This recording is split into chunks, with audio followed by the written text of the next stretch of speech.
Meu caro teleinternauta, estamos de volta aqui com o Cachola, hoje conversando com um escritor que vem lá de Lages, interior de Santa Catarina. Nasceu em Lages e mora quanto tempo em Curitiba? Faz 40, 50, quase 50 anos já que eu estou em Curitiba. Eu nasci em 52, em 59 meu pai morreu, em 61 a mãe veio com os filhos para Curitiba e nunca mais voltou. Certo. Escreveu o primeiro livro com quantos anos? Publicado, o livro que acabou sendo publicado, eu escrevi em 75, com 23 anos. A Cidade Inventada. A Cidade Inventada, perdão. A Cidade Inventada. É um Eram os contos, o ano que eu estava em Portugal, eu escrevia aqueles contos, fui exercitando assim. Mas eu já tinha escrito uns 2 ou 3 romances que não... Felizmente eu já joguei fora. Mas esse de 75 só foi publicado em 80. Era muito difícil publicar um livro naqueles tempos, né? Uhum. É muito caro, tinha pouca editora, você não tinha internet ainda para fazer a diagramação em casa. Uhum. Os primeiros livros que eu publiquei, A Cidade Inventada e O Terrorista Lírico, foram em sociedades, assim, tipo de caixinha de autores para editar os próprios livros, né? Na Coeditora. E depois eu fundei uma editora com o Roberto Gomes, a Criar Edições, uhum, que existe até hoje, mas eu depois me afastei. E depois, finalmente, em 88, que aconteceu assim, uma virada, quando eu publiquei O Trapo, que foi um livro de muito sucesso, ele continua sendo publicado até hoje, pela editora Brasiliense de São Paulo. Certo. E aqui em Curitiba você tem que sair para o eixo Rio-São Paulo, porque senão está fuzilado, né? Aqui a gente fica no exílio.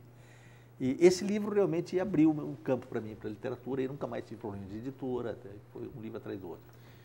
Fofo, por gentileza, nós estamos tomando algo aqui porque nós esquecemos a tubaína radioativa do Cachola. O Tesa vai tomar um gole também na nossa tubaína? Tá bom, vou ver. E no início, hoje a vida tá fácil, né? Um escritor consagrado, com vários prêmios, mas no início, inclusive, você conta isso no livro, no Filho Eterno, não foi muito fácil, não. Olha, literatura, escrever, em geral, atividades artísticas em geral, mas na literatura muito particularmente, é um trabalho que não é pedido por ninguém. Eu sempre brinco, digo assim, se abrir os classificados do jornal lá, nunca vai ter assim... obrigado. Essa tubaína, essa não é radioativa, essa é comum, um brinde. Tá bom, brinde. Ao Filho Eterno. Tá bom. E... Não beber, né? É o contra, né? Essa é radioativa mesmo. Que quem bebe sem brindar é o contra, né? Tá certo. E o que eu dizia? Você abrir lá o jornal de classificados, nunca vai dizer assim, contrata-se um romancista, né? Precisa-se de um poeta. Isso aí são atividades não previstas socialmente. Você mete a cara porque quer. E depois aguente o tranco, né? Agora, eu fui formado naquela geração do final dos anos 60, que era uma época de muita rebeldia, de virada de mesa, de mudança de costumes, de revolta contra a tradição, família e propriedade, contra o governo, a ditadura militar. A primeira atividade artística minha foi trabalhar numa peça da Denise Stoklos, como iluminador. Certo. Então era assim, um daqueles bicho grilo daquela época, assim, né? E um dos mandamentos disso aí é você ser contra o sistema, você viver à margem, né? Ser um marginal. Exatamente. Que você cita isso no livro também. Tinha um eco dos beatniks, tinha um eco daquelas leituras do On the Road, tudo aquela história de você ser um sujeito diferente. Então eu vivi profundamente esse período, né? Uhum. Tanto que eu não fui para a universidade, eu queria ser marinheiro, depois fiz um curso de relojoaria para consertar relógio, para ficar assim, ter uma vida artesanal meio medieval numa cidade pequena. Uhum. Experimentei coisas assim alternativas e no fim acabei tardiamente entrei para a universidade e aí começou a segunda parte da minha vida. Aí eu parei de viver e fui escrever. Aí, de certa forma, é isso que aconteceu. E você entrou tarde na faculdade. Que curso que você fez? Eu fiz letras. Na verdade, eu casei e fui para o Acre.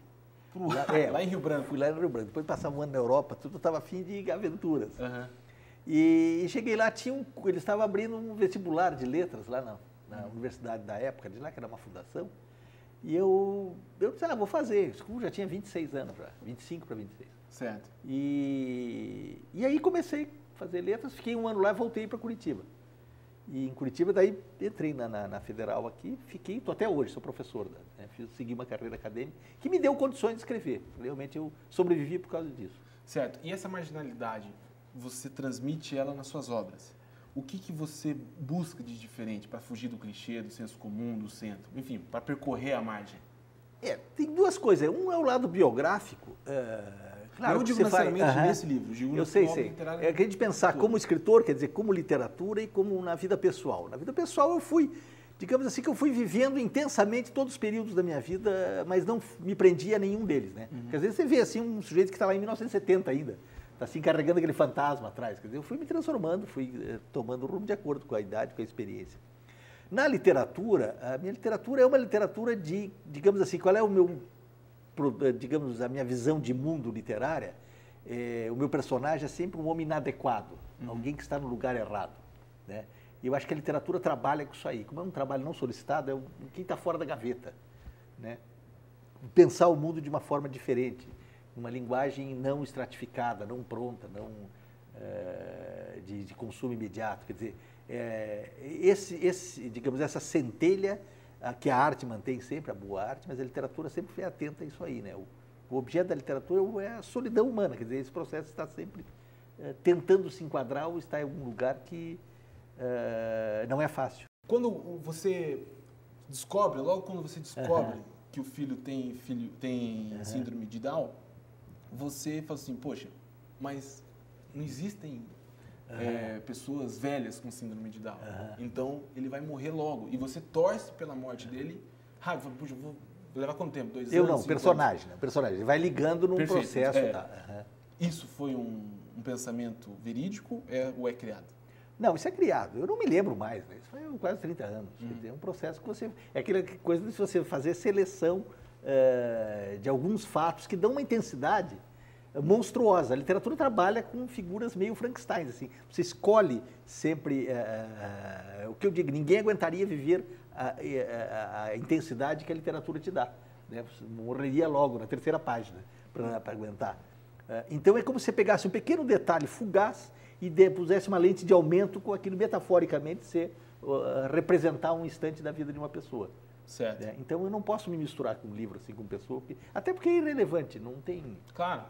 Não, eu só perguntei por curiosidade. Agora você deu a dica, agora vamos saber o que é. Porque quando você está lendo, você fica curioso, porque como é uma autobiografia praticamente, né? Uma pseudo-autobiografia, digamos assim, daí você fica curioso para saber se é realmente pensamento ou não. A gente vai dar mais uma paradinha. Meu caro teleinternauta, você já conhece o nosso esquema. Pela internet você dá um play no vídeo abaixo e pela televisão aguarda a gente aí que o Cachola já volta. E se você mudar de canal, Papai Noel não traz presente para você.